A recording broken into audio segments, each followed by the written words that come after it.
Hello friends, welcome to my channel learning with Komal. आज का जो टॉपिक होने वाला है वो ई वे बिल होने वाला है। आज जो है हम ई वे बिल के बारे में अच्छी तरीके से पढ़ने वाले हैं। क्या होता है बेसिकली ये जीएसटी एक्ट में, ठीक है, what is an e way bill, आज हम स्टडी करेंगे। तो स्टार्ट करने से पहले अगर आपने मेरे चैनल को सब्सक्राइब नहीं किया है तो उसे सब्सक्राइब कर दीजिए, बेल बटन जरूर प्रेस कीजिएगा ताकि मेरी अपकमिंग वीडियोस का भी नोटिफिकेशन आपको मिल पाए। So let's start friends. तो सबसे पहले जो है ई वे बिल क्या होता है, तो इसे हम बोलेंगे सबसे पहले इलेक्ट्रॉनिक वे बिल। ये जो है एक इलेक्ट्रॉनिक वे बिल होता है, ठीक है।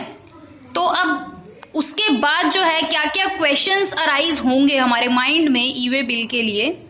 तो पहला क्वेश्चन क्या होगा कि what is an e way bill, क्या होता है ई वे बिल।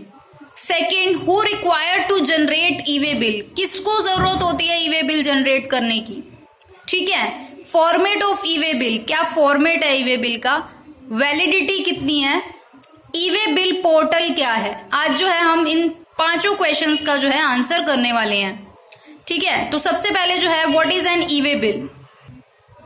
तो जैसा कि आप देख रहे हैं what is an e way bill, e way bill क्या है। तो e way bill is an electronic way bill, ये जो है एक इलेक्ट्रॉनिक वे बिल होता है for movement of goods which can be generated on the e way bill portal. मतलब कि अगर गुड्स की मूवमेंट कहीं से कहीं हो रही है, यानी कि गुड्स की सप्लाई हो रही है, ठीक है, एक जगह से गुड्स की मूवमेंट दूसरी जगह पर हो रही है, उसकी सप्लाई, तो जो है ई वे बिल को जनरेट किया जाता है ई वे बिल पोर्टल के द्वारा, ठीक है। When an e-way bill is generated, जब ई-वे बिल जो है जनरेट होता है तो एक यूनिक ई-वे बिल नंबर यानी कि EBN इज एलोकेटेड। मतलब जब भी कोई ई-वे बिल को जनरेट कराता है ई-वे बिल पोर्टल में तो एक यूनिक नंबर जो है, यूनिक ई-वे बिल नंबर जो है वो एलोकेटेड कर दिया जाता है। और वो जो EBN है वो किसके लिए अवेलेबल होता है, सप्लायर के लिए जो सप्लाई कर रहा है गुड्स की, रिसिपेंट के लिए जो गुड्स को रिसीव कर रहा है, एंड द ट्रांसपोर्टर और जो ट्रांसपोर्ट कर रहा है गुड्स की, ठीक है, जो गुड्स को ट्रांसपोर्ट कर रहा है एक जगह से दूसरी जगह लेके जा रहा है। तो अब जो है ई वे बिल जो है टू पार्ट्स में डिवाइडेड है। पहला पार्ट जो है वो पार्ट ए है, दूसरा पार्ट जो है पार्ट बी है। तो क्या है पार्ट ए और क्या है पार्ट बी वो देखते हैं। तो जैसा कि आप देख रहे हैं पार्ट ए में कौन कौन से जो है आइटम्स इंक्लूडेड होंगे। तो पहला है GSTIN ऑफ रिसिपेंट, यानी कि GST आइडेंटिफिकेशन नंबर रिसिपेंट का, जो गुड्स को रिसीव करेगा, ठीक है। ई वे बिल में जो है वो पार्ट ए में जो है इंक्लूडेड होगा। प्लेस ऑफ डिलीवरी, जो भी डिलीवरी का प्लेस है यानी कि गुड्स की डिलीवरी कहां पर करनी है वो पार्ट ए में जो है इंक्लूड होगा। इनवॉइस और चालान नंबर, ठीक है, चालान नंबर भी जो है वो पार्ट ए में, ई वे बिल के पार्ट ए में जो है इंक्लूडेड होगा। वैल्यू ऑफ गुड्स, गुड्स की कितनी वैल्यू है यानी कि क्या अमाउंट ऑफ वैल्यू है गुड्स की, वो इंक्लूडेड होगी पार्ट ए में ई वे बिल में। HSN कोड जो है वो इंक्लूडेड होगा। रीजन फॉर ट्रांसपोर्टेशन, क्या रीजन है ट्रांसपोर्टेशन का वो, और ट्रांसपोर्ट डॉक्यूमेंट नंबर वो भी जो है इंक्लूडेड होगा, ठीक है। ये तो पार्ट ए के आइटम से। और जो है ट्रांसपोर्ट डॉक्यूमेंट नंबर वो क्या होता है वो देख लेते हैं। तो इसमें क्या दे रखा है कि this indicates either one of the goods receipt number, railway receipt number, airway bill number.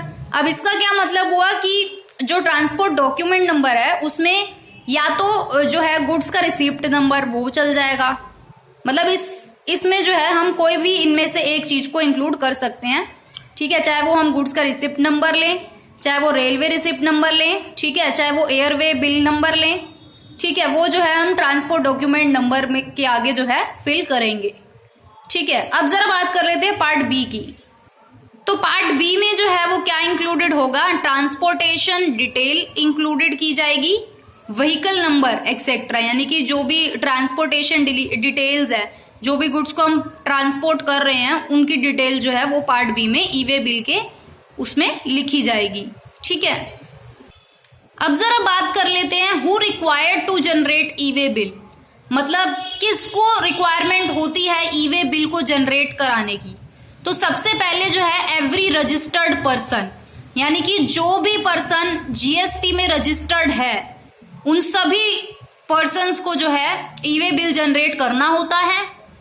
Now the second point is e way bill will be generated when there is a movement of goods of value more than 50,000, मतलब जब goods की value जो कि supply हो रही है अगर वो 50,000 से ज्यादा है तो ई वे बिल जो है जनरेट करना पड़ता है। अगर जो है 50,000 से गुड्स की वैल्यू कम है, ठीक है, तो ऑप्शनल होता है कि जनरेट कर भी सकते हो और नहीं भी कर सकते। ठीक है, now validity of E way bill, अब हम बात करेंगे क्या वैलिडिटी कितनी टाइम पीरियड तक की होती है वो देख लेते हैं।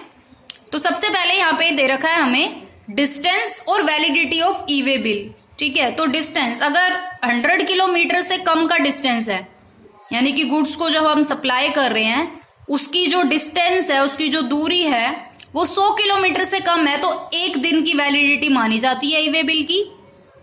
ठीक है, और फॉर एवरी एडिशनल 100 किलोमीटर्स तो एडिशनल 1 डे, यानी कि इसके कहने का ये मतलब है कि अगर 100 किलोमीटर से ज्यादा है, यानी कि 100 किलोमीटर, हर एडिशनल 100 किलोमीटर के ऊपर जो है एक दिन की एडिशनल डे की वैलिडिटी होगी।